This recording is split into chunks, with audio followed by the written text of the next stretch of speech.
One evening, Thomas brought his last train to the junction. Percy was glad to see him. "Are you on your way to the big station, Thomas?" "Yes, I am. Why?" "Because I'm going there too. I think something's up." Toby looked up at the sky. "Where?" "Not up there. Down here," laughed Thomas. "How can something be up when it's down?" Thomas was too excited to explain. "Bust my buffers! Look over there!" Mavis, Boko, Bill, Ben, Donald, Oliver, and Douglas paraded past. "Good evening, you three," whistled Donald. "Aren't we all a fine sight?" "Very splendid indeed," admired Toby. "Sorry we can't stop. Sir Topham Hatt wants us all together at the station." "What is this about?" asked Thomas. "Sir Topham Hatt has a plan," answered his driver. "Come on." So they followed the other engines to the big station at the end of the line.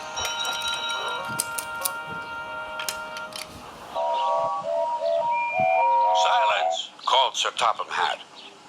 "I have an important letter to read from a little girl who is 5 years old." "Dear Thomas and all the engines, please can I meet you? My friends say they would like to meet you too. You could come to my house for tea, but my mommy says there aren't any railway tracks to my house. Can you come to the station instead? Thank you very much." "It seems," continued Sir Topham Hatt, "that there are many girls and boys who would like to meet you. Therefore, we are all going to the big city far away." "Hooray! Hooray!" the engines whistled. "Silence!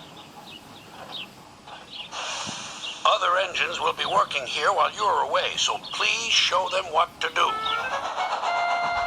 As Annie and Clarabelle were going to the big city too, Thomas and Oliver practiced with some other coaches.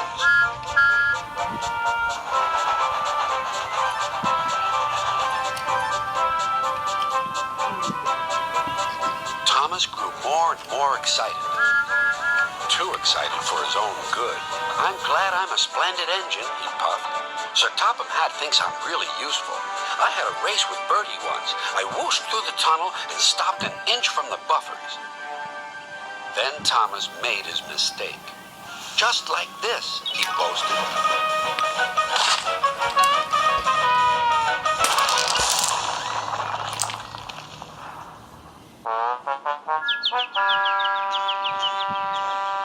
No one was hurt, but Thomas's front was badly bent.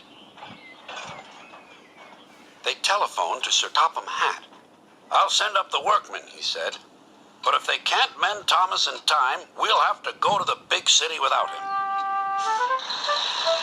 Poor Thomas. 8 o'clock next morning, the engines waited at the junction. Toby and Percy were each on a truck, and Duck had pushed them into place behind Edward. Gordon, James, and Henry were waiting to lead off. They whistled impatiently. Sir Topham Hatt looked at his watch. "I'll wait one more minute for Thomas, then we have to go."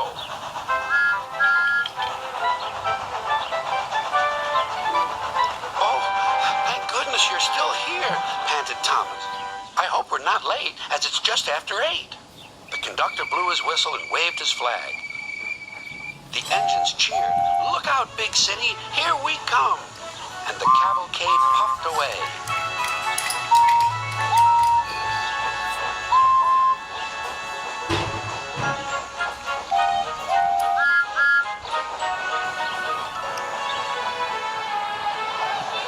Later in the big city, all the engines were lined up in a splendid shed.